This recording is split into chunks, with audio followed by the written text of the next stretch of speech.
What's going on, everybody? I'm back with another video, and I have with me three of the most strangest conspiracy theory stories that you can ever imagine. And coming in, the number one is the dancing plague of 1518. Long before music festivals, dancing fever took hold of people. The story of the dancing plague sounds like something straight out of fiction. On a summer's day in the town of Strasbourg during the year 1518, a woman began dancing wildly in the streets. The day turned into night and the night turned into morning, and this woman was still dancing.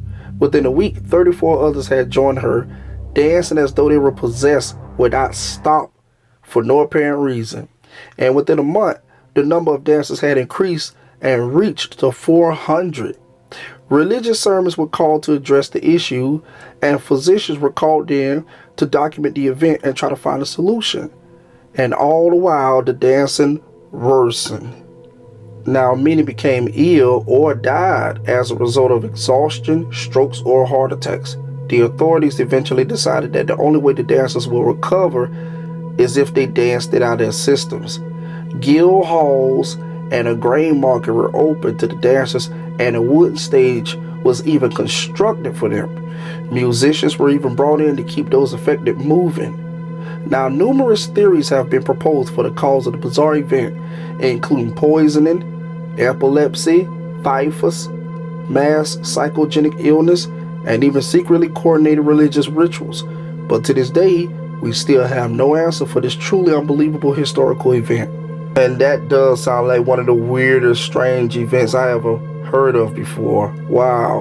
Now, coming in at number two is the time hypothesis theory. Now, this is a weird one because the theory claims it's actually the year 1720 because the early Middle Ages were faked. Why?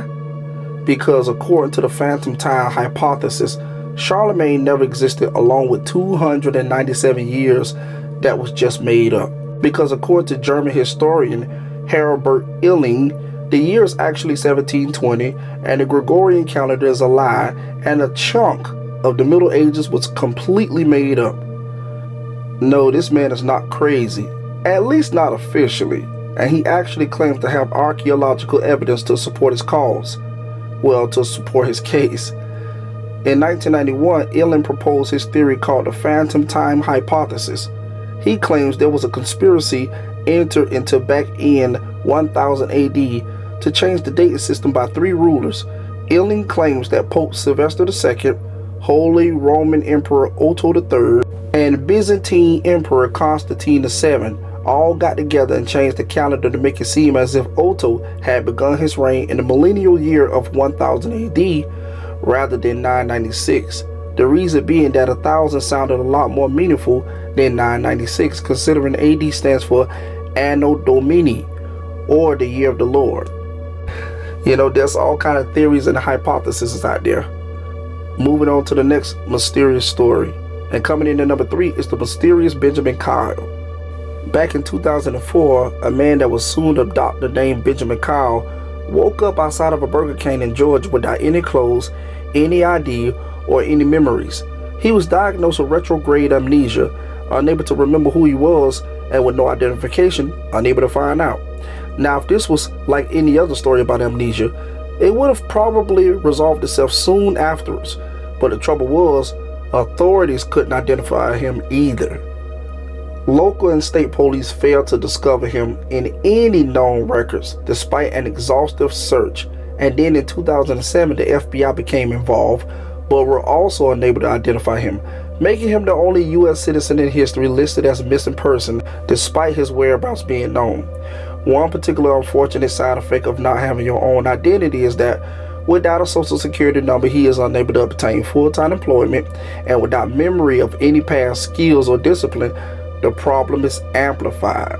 Now, after a student documentary was created about Benjamin, news media picked up the story, which attracted the attention of local business owners, and one of the owners offered him a job washing dishes, a job he still has today. But his true identity and past remains a mystery to this day, and he never could be figured out.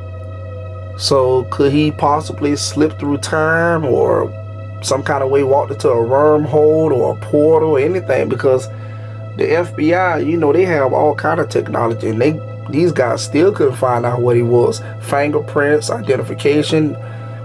They thought he had retrograde amnesia, but they said that comes and leaves just as fast as it, you know, and they still couldn't find out who he was.